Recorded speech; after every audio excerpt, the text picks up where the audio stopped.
The stages of dying, grief process, has 5 stages noted as the denial, anger, bargaining, depression and acceptance stage. In the denial stage, patient may firstly refuse to believe that their diagnosis is accurate. He or she may speculate that test results are wrong or their reports have been mixed up. This is a psychological defense mechanism by which a patient refuses to believe certain information, helps people to cope initially with the reality of death. During the anger stage, patient emotionally responds to feeling victimized. Patients often displace their anger onto nurses, doctors, family members or even God.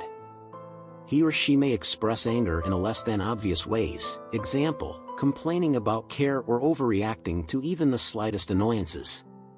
This occurs because there is no way to retaliate against their fate. The bargaining stage involves a process of negotiation, usually with God or some other powers.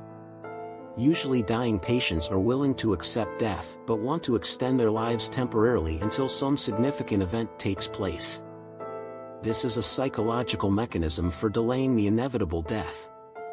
Patients then move on to the depression stage where they express sad moods, which indicates the realization that death will come sooner or rather than late. Sadness is the result of confronting potential losses. Finally, the patient moves to the acceptance stage indicated by attitude of complacency.